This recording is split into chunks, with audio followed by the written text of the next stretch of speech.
3, 2, 1, 0.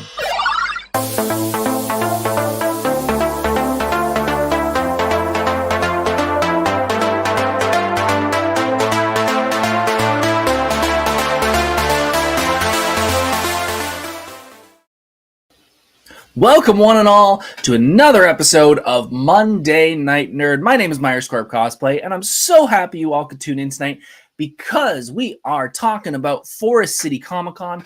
I was there for the first time ever, and I've got a lot to talk about because I love going to new cons. I've been to so many cons over the years, and this is one I've heard so many good things about. It is not the size of Fan Expo. It's nothing like that, but you know what? It's still a good con. We're going to talk all about that and a heck of a lot more tonight. First, though, we're going to jump into a little bit of news. Folks, X-Men 97 is blowing up. X-Men 97 is probably one of the best things that the Marvel Entertainment Universe has put out in probably close to a decade. I'm still stunned at how well they can take a franchise that it hasn't been talked about in years besides the nostalgia factor. And they've brought it into the modern world, and everyone has loved it. It's very rare that something like this comes along that everybody unanimously loves.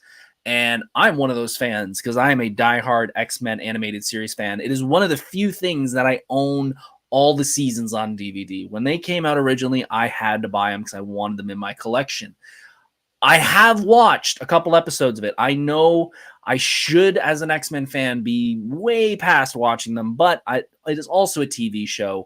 And as you are well aware, I am not a big TV fan. So it is a struggle for me to sit for hours and watch this thing, even though it's nice short hour episodes, half-hour episodes. It's still a TV show. So on Saturday, I watched episode 8 and 9 of the X-Men animated series, 1997. And I gotta admit, it is exactly what I wanted it to be. It is such a gripping series, and it seems like every time I turn around, this show has another gasp moment where I am stunned that they have taken this into the direction they are. They're treating it so maturely. They're treating it so well for the fandom and to bring in younger fans. And I think that is something that is a very delicate line that a lot of shows trip over themselves doing. They want to bring in that new audience, that younger audience, but they also don't want to alienate the older fans, so they kind of want to do that. It's a very hard thing to do, and it seems like they've done this amazing, and I cannot say enough about episode 8 and 9. It has got me so hyped for episode 10. If I wasn't super busy on the weekend, I would have watched episode 10. It is in my playlist to watch. I obviously don't want to go through much about what's in the episode because there are a lot of people I know who have not seen it. I can't blame them. I can't say like you should have because I haven't, but it is a great show. I do, however, have one concern, and it is a small but possibly big concern, and that is that this show is so good, and they are doing so much with it. I worry that they won't be able to replicate it next season. They are doing a second season, and I'm worried that they're going to use every ace they have in this season. And next season, even though it would be good, I don't see them falling. But it's hard to do it again because they've pulled so many amazing cards. I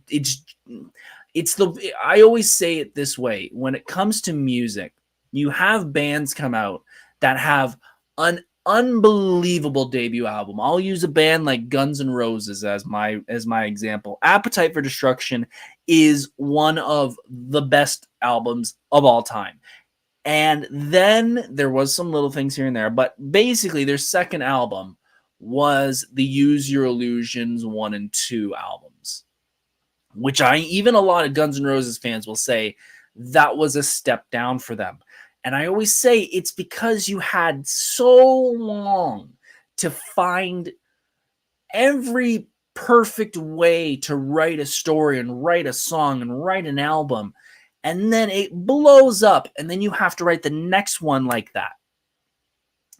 And I worry that that's going to happen with X-Men 97. I worry that the second season, while good, because the writers and everyone seemed like they got it, it's just not going to be enough because they're not going to have enough time to really flush out an amazing second season. So I'm excited. I will be watching the second season, but I want to see how this ends, and I want to see where they're going to head towards the next one. I'm excited, though. I'm excited. Go watch it. It's on Disney Plus. If you have Disney Plus, you should be watching it. That's really all the nerdy stuff I've been watching lately. When it comes to video games right now, I'm running through Tomb Raider, the PS3 one, the reimagining of Tomb Raider. It was free, and it's one that I really enjoyed playing through, and I'm a trophy guy. I love hearing that ding of trophies. I beat the original version when I got it. This is the definitive version, and it's a whole new set of trophies. So I'm replaying the game again, and I'm going to try and platinum it again. But that's kind of what I'm playing through. I know I said I was going to jump into Resident Evil Village. It's going to happen. I just really, really wanted to play Tomb Raider. So that's on my docket right now. However, if you had been paying attention to my social media or my YouTube in the past couple weeks or the past couple days, I was on 2 podcasts last week. I was very excited to be back-to-back guesting on podcasts. It was pretty cool. I never thought that would happen. So Thursday, I was with the folks at Geeks & Co. We were talking all about Niagara Falls Comic Con, and Crystal, who is in chat, she was there as well as Lindy Cosplay Supplies and Ill-Gotten Cosplay. They were all there. We were talking all about Niagara Falls because we all had different ideas. We had different perspectives on the con. Some were guests, some just attended, some were volunteering. And we all had a great discussion about what we thought could improve, what they did great. And I can't wait to see where they're going to go next. If you didn't see the post earlier or didn't see the pre-show, because Forest City was such a small con, this will not be the whole episode. The rest of the episode after we talk about Forest City is we're going to talk about a little bit of feedback that has come back about Niagara Falls Comic Con. Niagara Falls put out a post, I believe it was Thursday or Friday, basically asking what people thought of the new celebrity wing of the con and what people's thoughts were overall on the con. And there was a lot of feedback, and I wanted to address some of it because I think some of it does apply to me, and I can kind of give a little bit of a background into, what some of the reasons for some of this stuff was. I'm not speaking for the con. I'm just giving some thoughts of what I may know and why some things happen that may be an odd choice, and some of these things I agree with. So we're going to talk about that after Forest City. The other podcast I was on was Cosplay Alliance. We had a pretty fun discussion about the top 10 gaming franchises. There was a bunch of people on the show. It was really cool seeing everybody's perspectives. There were some series that were thrown out there that I didn't even think of, which was really cool because I feel like if you have a bunch of people on a podcast and you all have the exact same viewpoint and you all have the same likes, I feel like that's a big problem. It gets really annoying because you're all kind of just agreeing with each other. So having different people with different perspectives is really, really, really fun.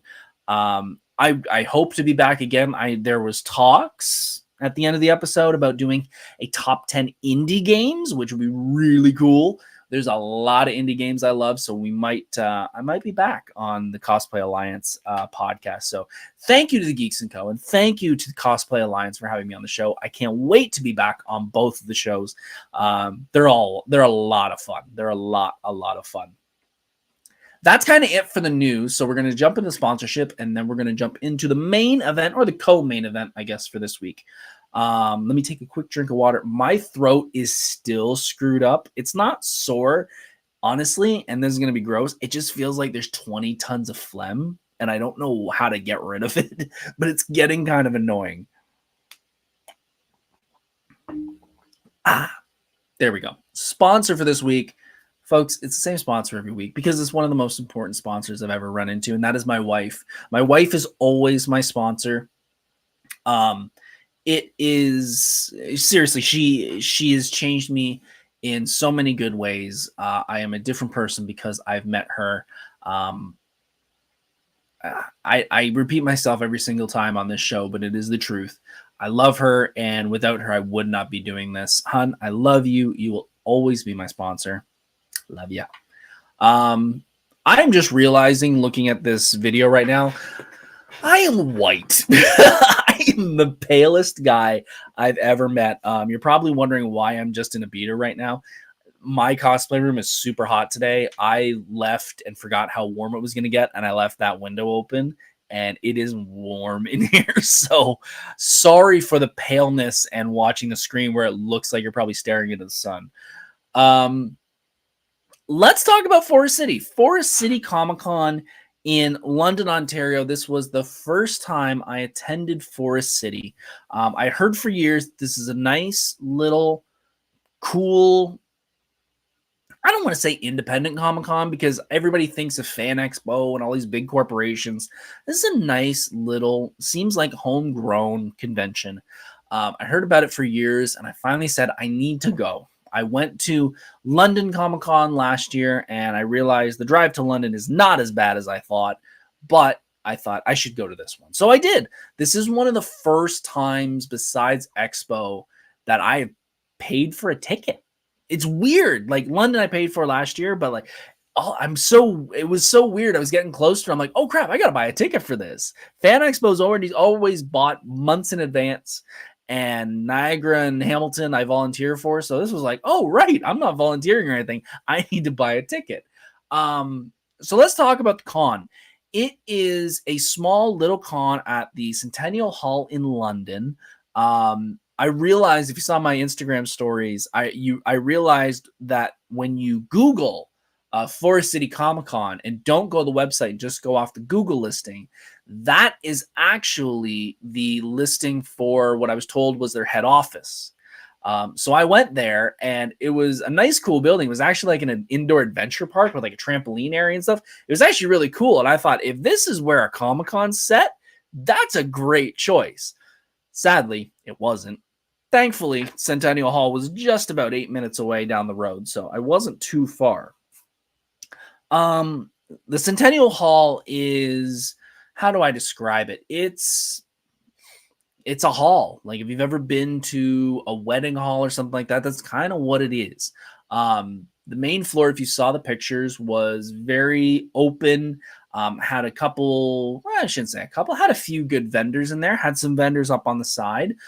They had a main stage on the front, which was curtained off. On the other side of the curtain was where they were having their Q&As, so you could hear the Q&As over the curtain.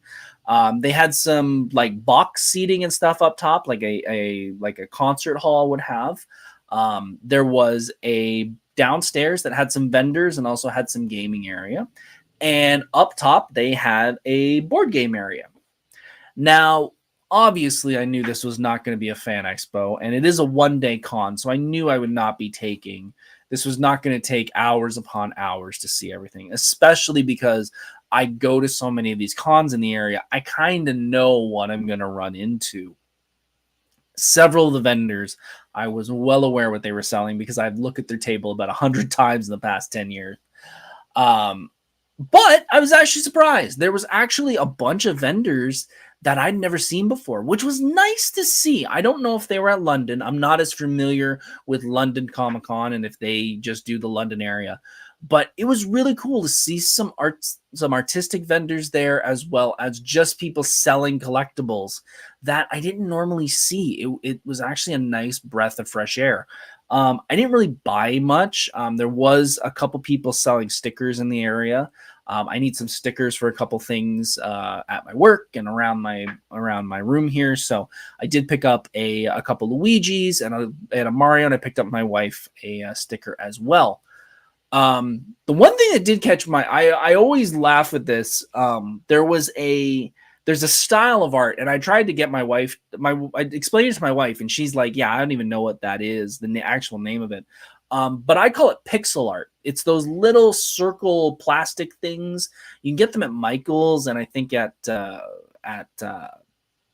Walmart, and it comes with a black pegboard, and you put them in, they're different colors, and you can kind of make like a pixel art type thing. There are people who make amazing designs out of this, and especially in the gaming world, you can make like any 8-bit, 16-bit character that you grew up loving. You can make like this and actually have a physical version of it. I always thought it was cool. I've always wanted to get into stuff like that because I thought it'd be cool to have. I've always wanted to have the ducks from Duck Hunt on a wall as sort of like those are my trophies. It was funny though going there to Forest City Comic Con and finding there was probably 4 or 5 people all doing the same thing. And I felt so bad about that because you're so in such a small con, you are so fighting for real estate and interest of people. And I felt bad. You know, that's one of the things I always worry about cosplaying is if I pick a character that that everyone else is doing, I feel like I'm kind of fighting for people's photography and interest because, you know, a kid sees a Spider-Man and he's super excited, and then he sees another one and the interest gets less and less because he starts seeing it so often. So I felt kind of bad seeing these people doing the pixel art and being like, man, you've already, like, even within a stone's throw, there's probably 3 others, and then downstairs there's 2. So that was a little disappointing, but they all did an amazing work. I can't say they didn't do great work.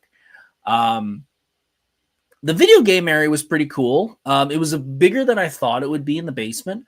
They had a lot of retro stuff set up. I know there's a Smash Bros tournament going on. I think there was a Mario Kart tournament going on. They even had VR set up, which was really cool. I know the Geeks & Co. were a part of one of the booths at Anime North with the VR, and it was getting a lot of foot traffic. So that was good to see that they're doing that here too. I was always worried that they would bring the VR to a con or something like this and it would break.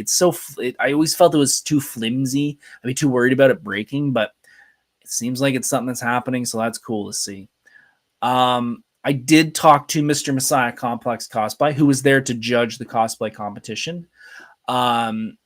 He said over the past couple of years, the numbers were a little better. Unfortunately, YetiCon was happening right now up north, and it was also Father's Day, and there was an outside sort of carnival and stuff going on. So there were a lot of things that were affecting the amount of people that were in there. It was kind of open, kind of barren inside at points, which was good to a point. We'll talk a little bit more about that in a minute.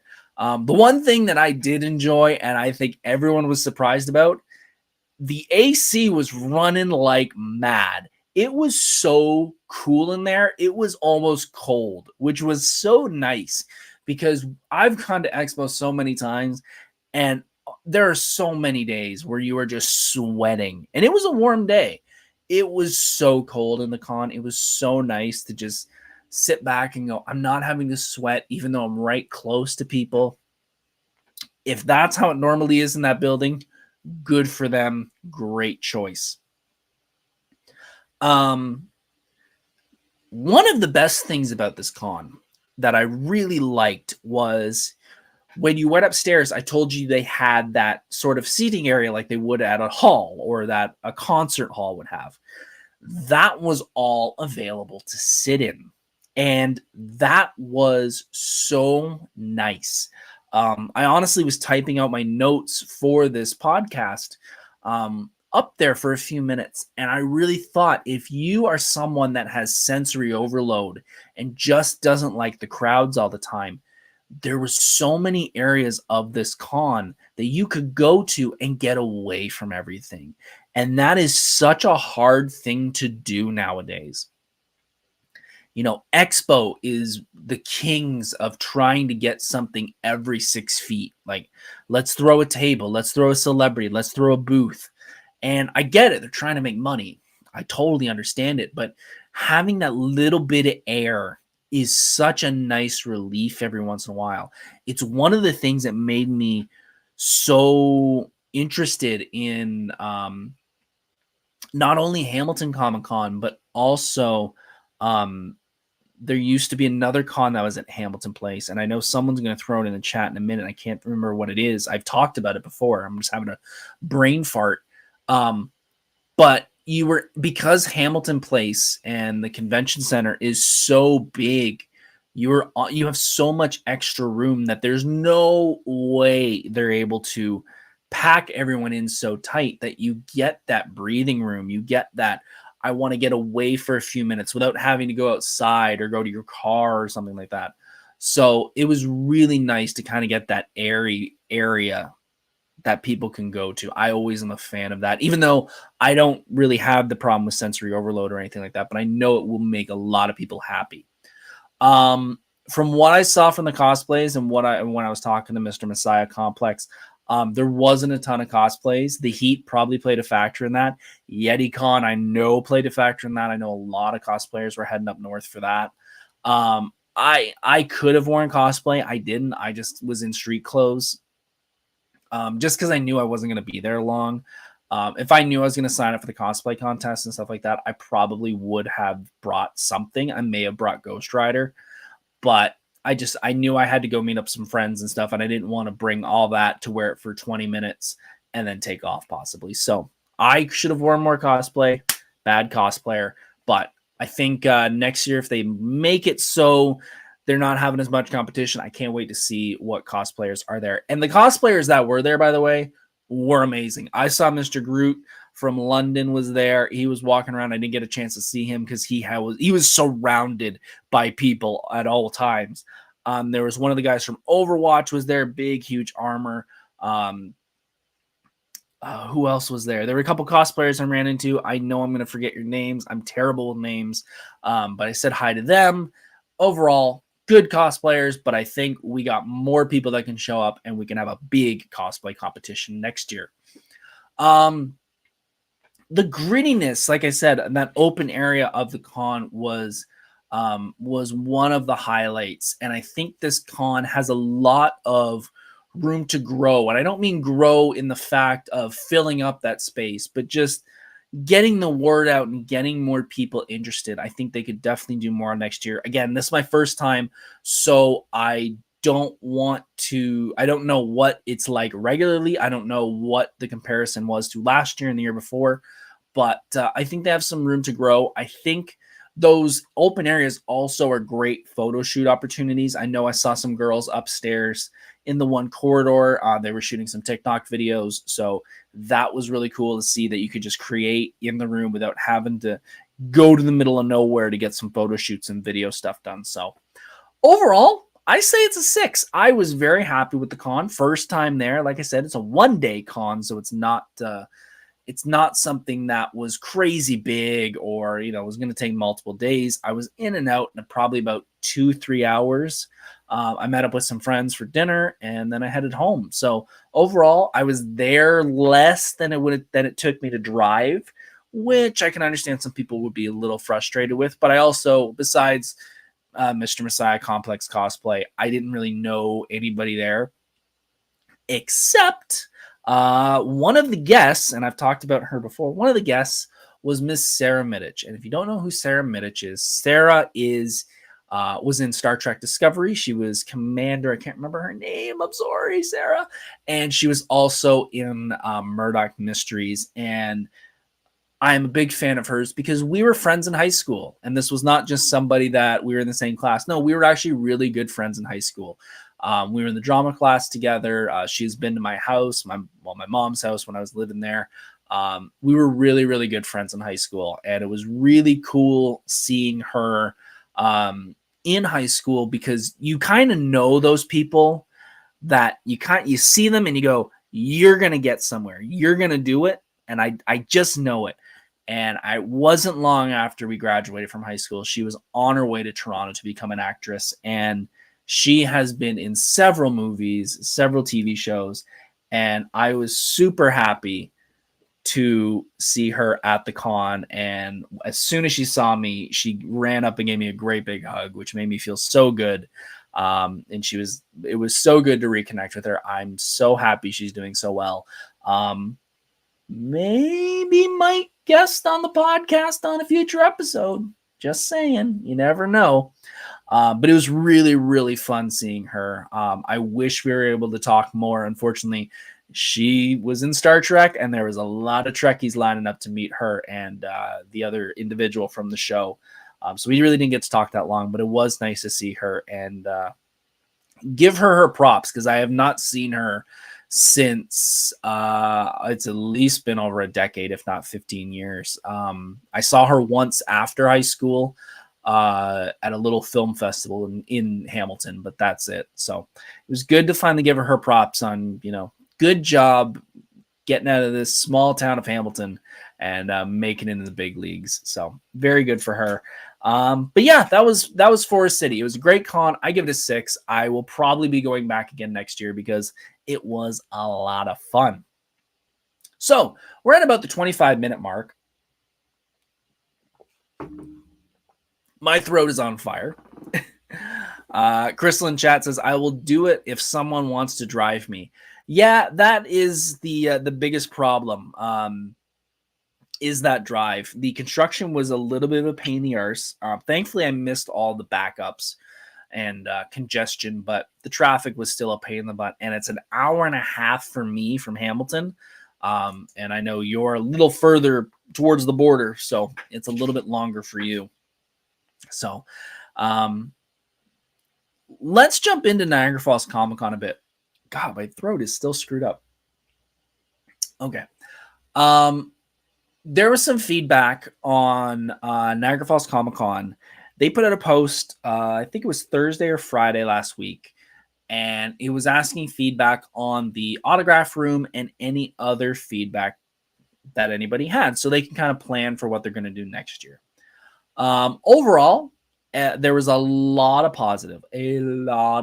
However, as with all things, there was some negative feedback. And I wanted to kind of give my thoughts on some of these critiques. A lot of them were fairly understandable, but some of them were a little based on, maybe it's their first time at the con. Maybe they don't know all the ins and outs about it. So I'm going to talk about it from a volunteer point of view. I'm not speaking from the con. I don't have any knowledge of why this stuff happened. But I do want to give my side of it because there are some mentions about what volunteers were doing at the con. So let's jump into a little bit. I wish there was a way I could throw it on here easily and throw each question so we can kind of follow along, but I've tried. It's a pain in the butt to do it. So I'm going to just have to tell you what the comments said. These were all taken from the post of Niagara Falls Comic Con. I'm not going to say who they were because I'm not going to call anybody out, but I've broken them down into points. So we're going to go through point by point and kind of give you an idea. So the first one, I would recommend a way to separate the lines in the hallway where they did photo ops and Q&A. It got a little tight with food service coming down the middle. Besides that, it was fun. So for those who were at Niagara Falls and for those who were not at Niagara Falls, the way that they had things set up this year was they had the main room. They had the celebrity autograph area in its own room. Below that was the photo op area, and below that was the main stage where they had the cosplay contest. They had other big panels. And in between those 3 rooms and the big room was a narrow hallway. The problem that this individual is talking about was having a line for Q&As and a line for photo ops. And I think they actually ended up having 2 lines for some of the Q&As because they were so close and they also had so many people. I saw this briefly, and I do understand their critique. It does get a little bit of a pain in the butt having the lines the way they were. This is a problem that will probably be solved next year. This was their first time doing that layout, and I'm not going to say this is the answer for everything, but there will be several there will be several of these that will have this same answer of this was their first time doing this layout. So we will be working through kinks and stuff next year. If the con doesn't, we will as volunteers. We'll try and make it as easy as possible, because even we notice stuff like that where we're like, this hall is getting very crammed. So that is just a we'll call it a rookie mistake. I believe that will be worked out next year in a better way. Number 2, the lighting needed to be brighter in the celeb and photo op area. This was something that we all caught when we walked into that room, especially because we walked from the main hall into the autograph area. I know a few of us that are longtime volunteers can just go the back route and get in, and it wouldn't have been noticeable. But once you walk through that main area, and I noticed it when we first walked in, but I noticed it even more on the Sunday when I was in the main hall kind of shopping a bit during my break and then walking back into the autograph section. The lights were a little low. I know there were a couple celebrities that bought ring lights for the show so they can make sure their photos at the tables were clear and looked well. I don't think there was many issues with photos. I think the photos that were taken at the tables seemed to, from what I'd heard, look good. I don't remember hearing a lot of complaints. I think if there was a lot of complaints of people not being able to get a good photo, it would have been addressed fairly quickly. But yeah, I do wish it was a little brighter. I do agree with that. Number 3, there needed to be a separate line for VIPs rather than shoving them in with people already waiting. This is going to be something that's going to kind of worm its way through some other questions. The problem with the VIP and all that, let's jump into that, because this is something that I had to deal with, especially with Chris Jericho, because of how big his line was going to be and how small the area was. That last part, small area, will be talked about more later. So the way we had Chris Jericho's line broken down is, I'm going to try and visualize it. So here's his table. That's where he is. And then we sort of had a snake kind of going like this and open, sort of like a amusement park line. And then it ended. And then we had a big space where no one could stand because Chris was right next to the exit. So we had to keep that area flowing. And then the rest of the line continued. When we got there and I realized how many people wanted to get Chris Jericho's autograph and wanted to all had either the VIP pass or the ultimate VIP pass or the speed pass or an exhibitor badge or anything like that, I knew I could not do 2 lines. We did not have the space. I wish I could have. It was impossible. I was originally going to try and do 2 lines side by side, but I think the tape only measured about this wide in the laneway, so that was not going to happen. That is just something that comes with it. Unfortunately, we had to try and shove as many people in as possible. And we'll talk about this in a little bit. Well, let's jump into the next couple because they all kind of flow together. The next one was the line area for celebs needed to be bigger. 3 short little snakes is not enough.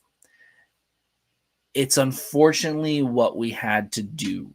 That's, there were one of the biggest things, and this is kind of a whole entire con thing. And this is not just a Niagara Falls Comic Con. This is Hamilton. This is the Fan Expo. This is everybody. We can only guess, and I'm going to say we because I'm going to be talking as the con. You can only guess how popular certain celebrities are going to be. We knew going in that Chevy Chase was going to be a big star. Like, it's his first Canadian appearance. We knew he was going to blow it out of the water. I did not have a damn clue that Judith Hogue was going to be as popular as she was. Is it the 40th anniversary of TMNT? Yep.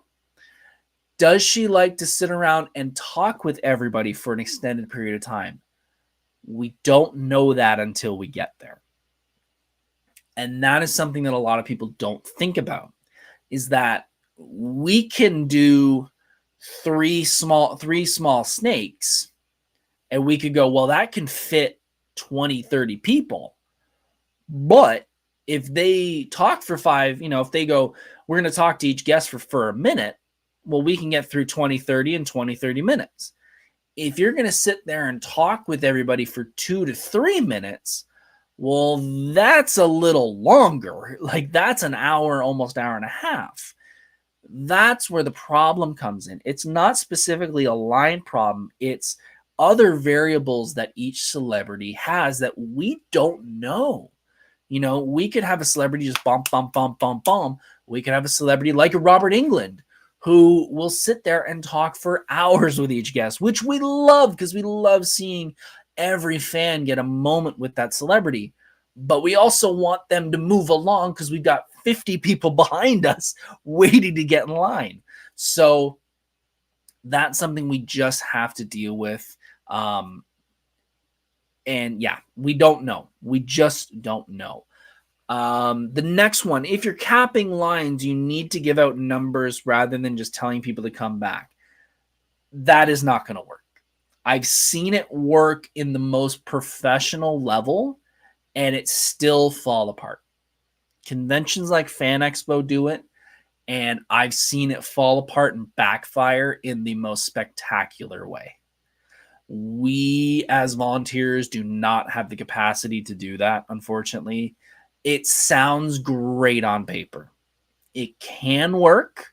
It can also be the biggest disaster. We had to do this a lot with Chris Jericho. Because that first section underneath the table, we just had the VIPs, the ultimate VIPs, Speed Pass, and exhibitors. They took up that entire section. And then the rest of it was for general admission. Well, he's the biggest guy there. I can't have half the con standing around waiting for him.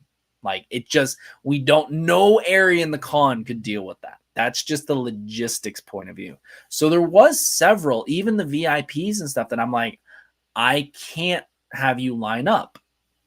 And I think one of the points later will be, being a VIP and being told you can't get to the front of the line, and not understanding that Ultimate VIP, VIP Speed Pass, and exhibitors all get front of the line.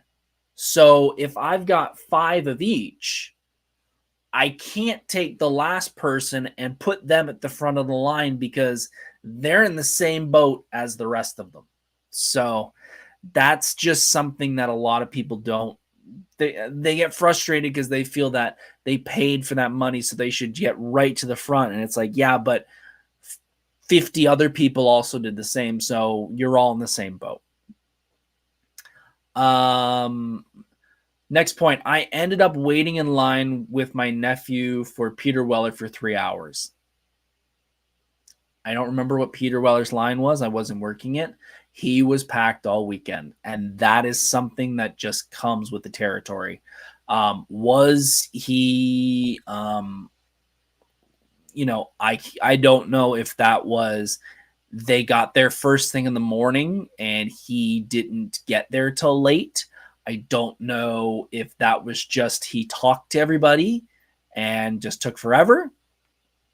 But yeah, that happens sometimes where you will just have to wait, and it's part of the gig, unfortunately. Like, you are waiting in line to meet a celebrity along with whatever, as many people as we can get in that line.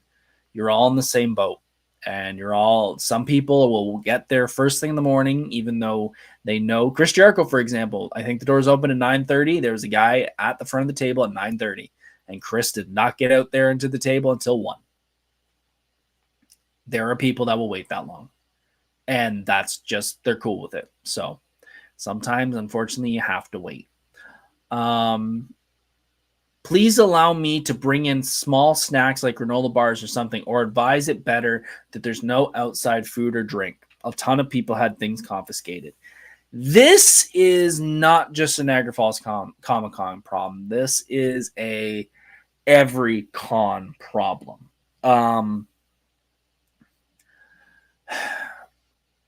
I'm someone, I don't want to say I have dietary restriction. I do to a point. There are people in this world who have dietary restrictions. And even though at Fan Expo and these bigger cons, they have multiple places where you can get food, places like Niagara Falls Comic Con have one place with a very limited menu because they're not going to have everything in stock all the time. They're also going to be charging prices that are way too high, in my opinion. I personally feel like this is a double-edged sword. I feel like they should be able to bring in some small snacks, bags of chips, granola bars, stuff like that. The problem is, though, is that when you give certain people an inch, the next couple people will take a mile. And then your security doesn't know what to confiscate and what doesn't. And then you get people bringing in things they shouldn't. Like, thankfully, Niagara Falls is licensed, so they can have beer there. But people can also bring other alcohol in if they're not paying attention, or they could bring something that has been laced with something, or, special brownies or something like that, which could cause issues. So it is a slippery slope that I wish there was a better way to make it work. I'm not saying sneak stuff in, but there are ways. If you click in your Google machine, there are ways to places and stuff that you could probably figure out where to put stuff. I've had to do it at some cons because I can't not do it, because either that or I'm passing out. The layout was too crowded in the celebrity wing. Staff were constantly asking guests to get closer to each other to keep the line compact, and it was very uncomfortable to wait, and sometimes for hours. A second room was needed. That is Comic-Con, unfortunately. As I kind of mentioned before, there are possibly hundreds of people wanting to meet a specific celebrity between the 10 o'clock hour and the possible closing time of 6 o'clock. We want to get as many people into the line as possible. Now, I remember this one because I know someone made a joke later about COVID and was like, these are pre-COVID ways of doing things, and we're kind of gone back to it. That's just the way it is, unfortunately. Like, I don't know how else to say it. We're trying to get everybody into line as best we can. And the only way to do that and not have only 3 people with, 6 feet is to crush you guys as close as possible. Now, I understand that certain people don't want to be closer than others. We can only do a general idea. I personally have seen some lines where people like crushing them like sardines. I don't like doing that when I'm volunteering. I try and give people, like, this is how close, hang on, let me see. This is about how close my microphone is to me.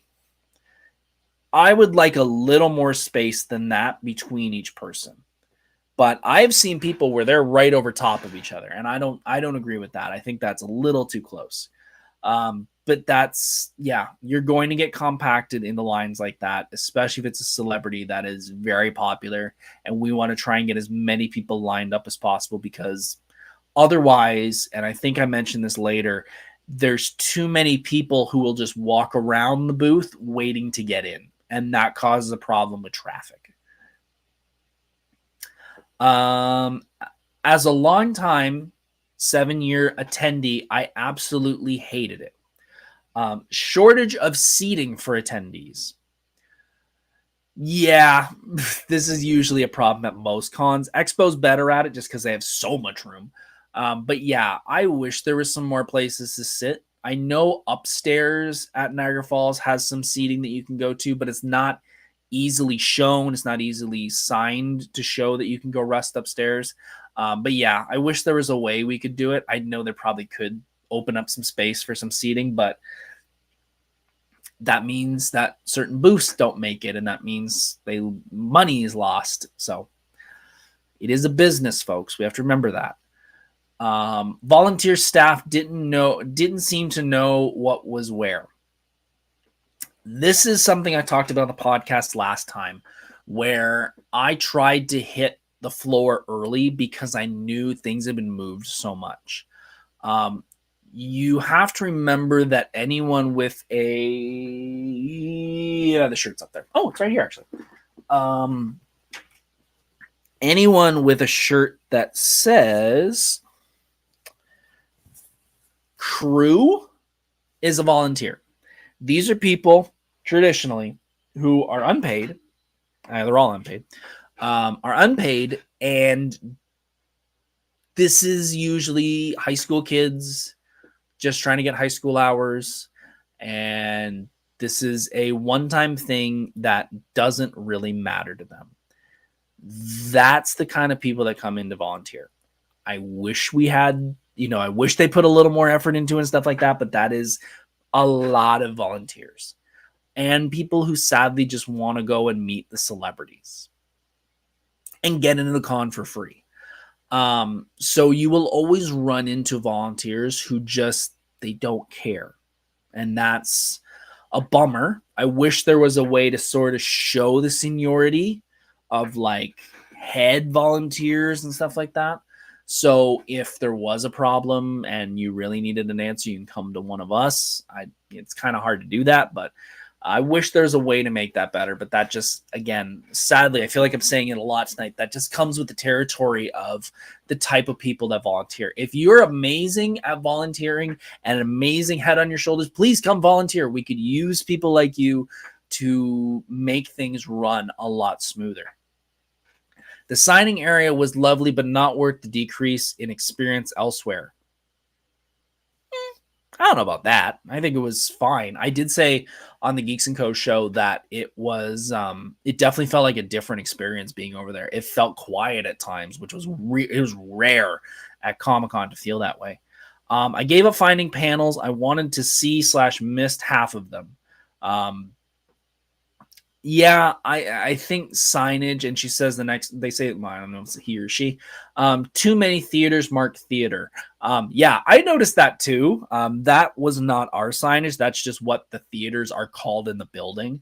I do wish there was better signage to show where things were. That was definitely lacking. I noticed that on the Saturday. Yeah, I think that's something they're going to address next year. The end of the line is 2 feet away, but you can't take that step to go back to the convention. Yeah, that was what I talked about last week, where you would leave the celebrity area and the photo op is right next to it, but you had to go out through the con to come back. That was frustrating. We noticed that pretty much when we got there, but we couldn't really do anything because we'd have to modify so much to make it work better. It's hopefully something, again, will be addressed next year.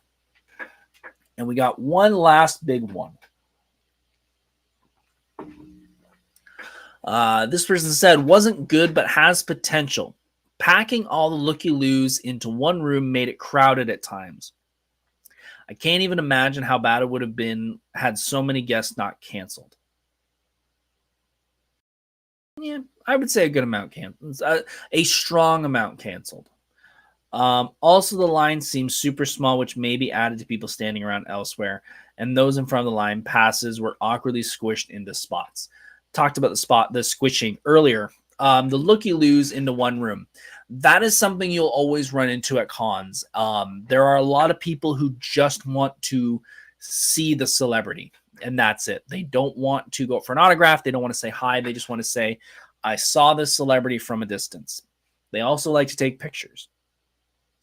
That is a big problem. And that is probably one of the reasons, I don't know for sure, but I got a good idea that is probably one of the reasons why Chevy Chase was blocked off, because he was the guest of honor. They didn't want people standing around, sort of semicircling around his line, just taking photos and watching.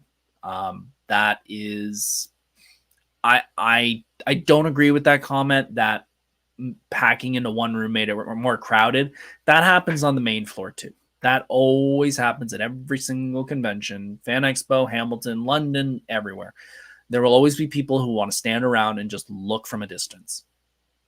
I don't think the room played any part in that. The in and out doors should have been marked instead of volunteers yelling at everyone for using the wrong doors. Yes, 100%. I can say I totally agree with that. We joked about that actually on the Friday when we got there. We were all standing in front of the entrance in the room, and we were talking about how these doors will be the entrance ones, these will be the exit ones, and we're gonna have people standing at each one, kind of directing traffic. And I can't remember who it was, but one of the volunteers looked up and went, they said, "So this is an entrance." Our head said yes, and he goes, "So there's an exit sign above the entrance." He said, "Yes, we can't do anything about that though." And it's true. That was probably one of the biggest problems, and we did not have proper signage, and we talked about that earlier. We unfortunately just had to have a volunteer or two standing at either door trying to direct people. And was it the best? No. I felt so bad for any volunteer that had to stand there for any length of time and have to direct people, because that becomes very monotonous, and there are better ways to do it. That was one of the things I was tasked to do. The first time I volunteered at Toronto Comic Con, I had explained to them that, I had worked with celebrity lines before. I knew what I was doing, and they put me at the elevator of the Metro Toronto Convention Center, pointing that is where the convention is, and that's where you all go. And I looked at my supervisor at the time and I went, "Can we not get a sign to do this? Or take a photo of me and print it out and just have me pointing down there? Like, I don't need to be standing here." So I understand the frustration with the guests. I understand the frustration with the volunteers. That is a crummy place to be. Lastly, also, intersecting the way they were made it impossible to get through when things got busy in the middle of hallways Saturday afternoon. Remember when the photo ops were in the main area down in the far corner? That was a better location. Maybe move photo ops back down there and give both areas for autograph. If we could have both the photo op area and the autograph area for autographs, I would be in heaven. That would have given us so much extra room. I would have been so happy with that. Unfortunately, that's not going to happen. There's no way that's going to happen. I don't think they're going to put photo ops back on the main floor. I think having that room on its own was something they've wanted for a while, and now they have it. The only other thing I could think of is I don't know how big the rooms are upstairs, but maybe they could transfer the photo ops upstairs. Don't count on it, but it's a possibility. But yeah, I think it seems like a lot of people were happy with the layout of the autograph area. The biggest problems were that it got congested in the hallway, the doors, the signage. These are all things that I think they will cover next year, or even at Frightmare, because I think they're probably going to do the similar layout for Frightmare this year. So yeah, I think this will all be addressed by then, if not Niagara Falls next year. But out of all of this was very little of complaining compared to the amount of, yes, this was a great choice. Please do it again next year. So I'm excited to see what 2025 is going to hold for Niagara Falls Comic Con. Folks, we're at the 53-minute mark. Thank you all for hanging around. Folks, if you're still watching, please hit that like button. Please hit that subscribe button. Comment, do all those great things. Next week, I don't really know what the topic is. It's weird to do 2 Comic-Con reviews back to back, and then I'm going to have I'm going to be at Nickel City in 2 weeks, so I'm going to be doing a review of that also. So I'm going to have to figure out a topic for next week, but I'll have something up in the next little while. Don't you worry. there's one last thing I want to let you know, and I can't remember what it was. Must not be important. Folks, have yourself a good night. I will see you all next week. Stay nerdy. I love you all. I'll see you all soon. Take care. Stay safe. Hey, thanks for watching Monday Night Nerd. If you enjoyed this content, please hit the subscribe button, like this content, and follow on social media for even more nerdy fun. See you soon.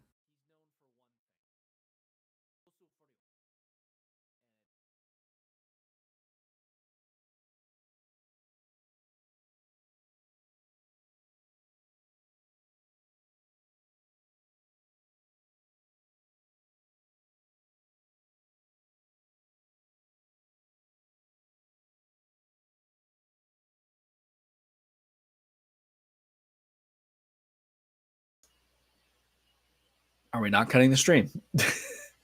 Geeks and go through this a bunch where it just doesn't end the stream.